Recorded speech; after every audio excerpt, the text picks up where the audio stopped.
दोस्तों, मैं हूं मोहम्मद अली और दोस्तों आज मैं बहुत अहम पैगाम देने लगा हूं। मुसलमान को इस वक्त वैसे ये पैगाम देना चाहिए जिसने अपना सोशल अकाउंट या डिजिटल अकाउंट बनाया हुआ है। दोस्तों, बात आज ये करूंगा कि आप सबको मालूम है कि खादिम हुसैन रिजवी साहब के साहबजादे साद हुसैन रिजवी साहब को कल गिरफ़्तार किया गया। असल में इसकी आज मैं आपको वजह बता देता हूँ कि वो 4 शराइत क्या थी जो नवंबर में जिसके मतलब मायदा हुआ और हुकूमत ने कौन सी जो शराइत हैं वो पूरी की और कौन सी शराइत पूरी नहीं की। नवंबर में मायदा हुआ खादिम हुसैन रिजवी रहमतुल्लाह ताला अलैह के सरपरस्ती में कि में 4 शराइत रखी गई थी। वो 4 शराइत क्या थी? 4 शराइत ये थी जिनमें पहली शर्त ये थी कि फ़्रांस का जो सफ़ीर है उसे मुल्क बदर करना है, ठीक है, मुल्क से निकालना है। दूसरी शर्त ये थी कि फ़्रांस में पाकिस्तान का सफ़ीर तैनात नहीं होगा। तीसरी शर्त ये थी कि जो सरकारी सतह पाकिस्तान की उस पर जो फ़्रांस की अशिया हैं, फ़्रांस की जितनी भी चीज़ें हैं सरकारी सतह पर उन्हें बाइकाट करना है।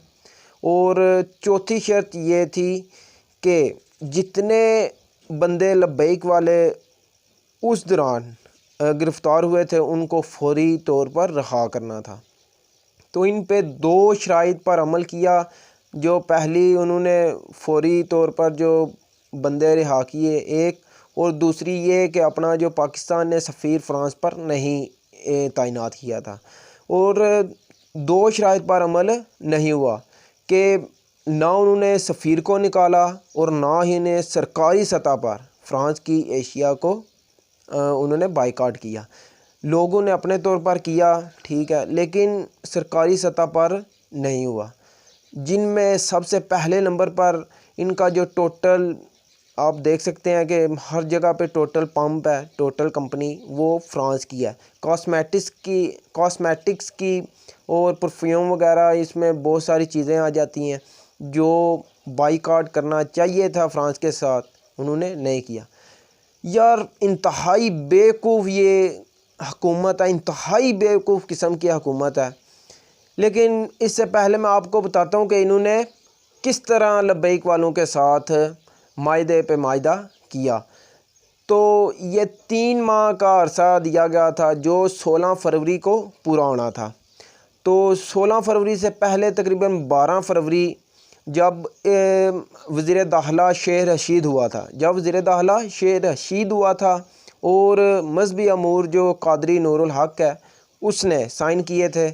तो कहा था कि 20 अप्रैल तक हमें टाइम दें, हम इस सफ़ीर को भी निकालेंगे, ठीक है। लेकिन अभी 20 अप्रैल तो अभी भी 8 दिन बाकी हैं, 7-8 दिन अभी भी बाकी हैं। लेकिन 5-6 दिन पहले वज़ीर-ए-आज़म ने अभी तश्कील दी, वो सब न्यूज़ पे अभी आ रहा है कि अभी उसने तश्कील दी है कमेटी के, इसके बारे में क्या करना है।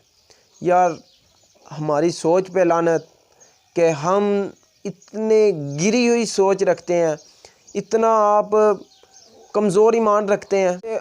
आपको फ़्रांस का सफ़ीर बिलफौर निकालना चाहिए था, आपने नहीं निकाला, आपकी बहुत बड़ी गलती है, ठीक है।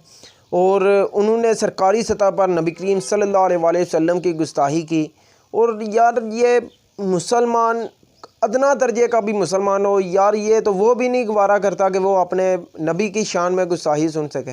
आप तो फिर भी मुल्क के वज़ीर-ए-आज़म हैं, आपके पास से हथारात हैं, आप उसी वक्त मजम्मत करें, आप निकालें उसे, आपने क्यों रखा हुआ है?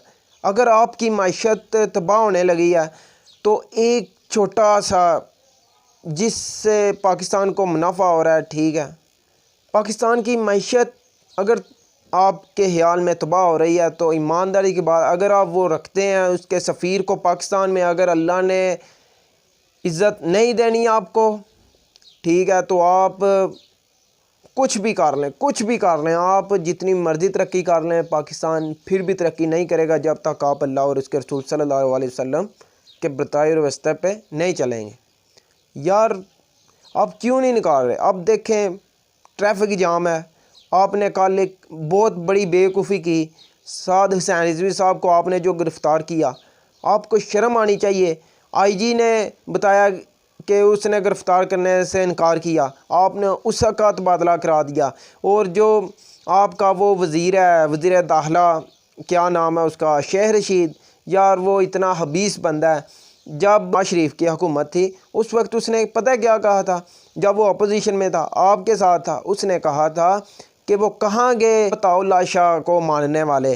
تو اب جب حکومت میں آیا ہے غدار، اب حکومت میں آیا ہے تو اب تو عطاء اللہ شاہ کو ماننے والے سعد حسین رضوی صاحب، ٹھیک ہے، وہ تو میدان عمل میں ہے، تو اب آپ کہاں پر گئے؟ سوچنے والی تو یہ بات ہے۔ آپ نے بہت بڑی بیوقوفی کی ہے کل انہیں گرفتار کر کے۔ آپ نے، ٹھیک ہے، اسلام کے جو علماء کرام ہیں ان کی بے ادبی کی ہے کہ آپ نے کوئی جرم ان پہ ثابت نہیں ہوتا، صرف اور صرف ان کا جو جرم ہے وہ یہ ہے کہ انہوں نے نبی کریم صلی اللہ علیہ وسلم کی ناموس پہ پہرا کیوں دیا، اور یہی بات خادم حسین رضوی صاحب کی تھی کہ یہ مقدمہ خادم حسین رضوی صاحب پر آپ نے لگایا کہ آپ ناموس رسالت پہ کیوں پہرا داری کر رہے ہیں، تو آپ نے انہیں بھی جیل میں، ٹھیک ہے، ڈالا۔ تو آپ کو شرم نہیں آ رہی یار؟ آپ یہ دیکھیں، تحت ہے نا جو 5 سال کے لیے آپ وزیر اعظم بنے ہیں، آپ اپنا حق نہ جمائیں کہ آپ پوری زندگی کے لیے وزیر اعظم بن گئے۔ آپ نے بھی مرنا ہے، مرنا سب نے، میں بھی مرنا ہے، لیکن آپ جو کر رہے ہیں اس کی سزا آپ کو بھگتنی پڑے گی۔ اگر آپ پاکستانی ہو کر، ایک عام مسلمان ہو کر سوچیں تو آپ نے بہت بڑا غلط کیا ہے، ٹھیک ہے۔ آپ کو گرفتار نہیں کرنا چاہیے تھا اور فرانس کے سفیر کو اسی وقت نکالنا چاہیے تھا۔ اب پورے ملک پر احتجاج ہو رہا ہے، ٹھیک ہے، پولیس والے بھی پیٹ رہے ہیں، ٹھیک ہے، اور لبیک کے کارکنان ان کو زخمی بھی کیا جا رہا ہے۔ تو اس میں عوام کا نقصان ہے اور جو پولیس ہے اس کا بھی نقصان ہے۔ پولیس کا کس طرح نقصان ہے؟ ظاہری بات ہے، اگر لبیک کے کارکنان کو وہ ماریں گے تو ان کا بھی تو رد عمل ہوگا۔ پولیس کو آپ گھسیٹ رہے ہیں بیچ میں۔ اگر آپ کو اتنا ہی شوق ہے تو آپ خود آئیں، میدان عمل میں آئیں، ٹھیک ہے، اور احتجاج کرنا، ٹھیک ہے، پرامن طریقے سے وہ احتجاج کر رہے تھے۔ آپ نے کیوں جا کے شیلنگ کی؟ آپ نے کیوں جا کے فائرنگ کی؟ فیصل آباد میں آپ نے کل ایک نوجوان شہید کر دیا، تو یار اس کا حساب ہوگا۔ آپ نے اسلام آباد پہ جب دھرنا دیا، آپ کو یاد ہے، آپ نے پی ٹی وی ہائی کر دی تھی، آپ نے کتنا پرامن احتجاج کیا تھا، یہ سب کو معلوم ہے، ٹھیک ہے۔ جس طرح آپ نے بے حرمتی کی، آپ نے بے ادبی کی پارلیمنٹ کی، آپ نے جو پاکستان کا آئین ہے اس کو مجروح کیا، آپ اتنے ذلیل بندے ہیں۔ آپ نے پاکستان کے جو عالم ہیں آپ انہیں گرفتار کرنے لگ پے ہیں، اور مسئلے کس پہ کرنے لگے ہیں کہ آپ نے یہ کیوں کہا کہ آپ فرانس کے سفیر کو باہر نکالو؟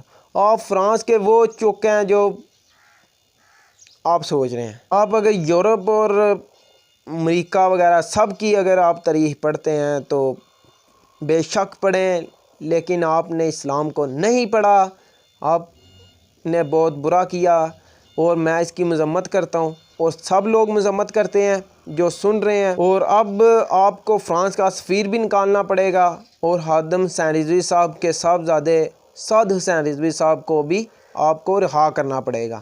تب تک احتجاج جاری رہے گا، جاری رہے گا، جاری رہے گا۔ السلام علیکم۔